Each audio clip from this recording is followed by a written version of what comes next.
Karibu kwenye Darubini ya Mtawali.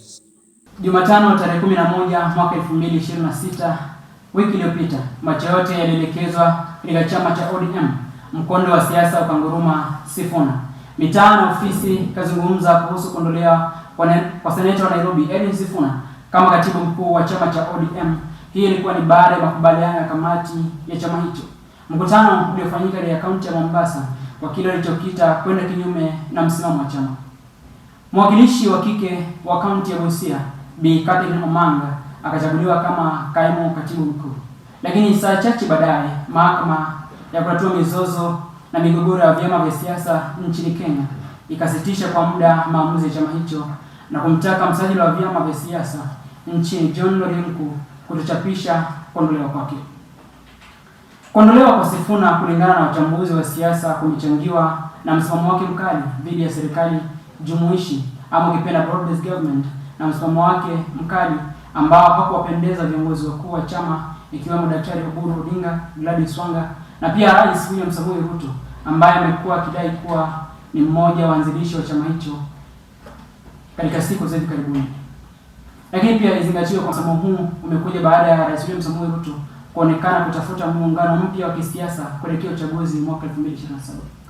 Daktari Olo anahisi kwamba kuondolewa kwa Sifuna huenda kukamfaidi kisiasa kwa kuonekana kama mwanasiasa aliyesulubishwa kwa sababu ya msimamo wake mkali dhidi ya serikali na muungano ambao wananchi wengi wanahisi haufaidi zaidi ya wanavyofaidi wanasiasa husika, hali ambayo pia inaweza kumfanya kuwa mpinzani mpya ndani na nje ya chama cha ODM. Lakini pia Herman Manyora na seneta wa Makueni Mtula Kilonzo Jr. wanahisi kuwa ODM imejiweka katika muundo wa kuonekana kama chama cha kijamii, hivyo kupoteza sura ya kitaifa na pia kupoteza uungwaji mkono.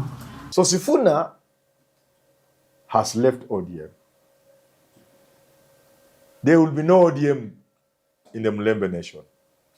In the absence of Raila, then you do what you are doing to Sifuna and kina Osozi and kina Hamisi. There can be no ODM. Haya yote 10.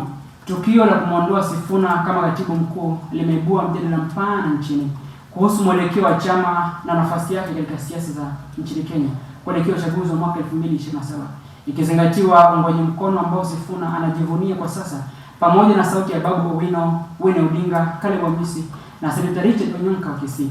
Ni muhimu pia kuzingatia umri mchanga wa wanasiasa hawa, huko kitiliwa maanani nchi bado ina makovu ya matukio ya maandamano ya Gen Z Juni 24 mwaka 2024, jambo linalowafanya wengi kuona viongozi hao kama sauti ya vijana.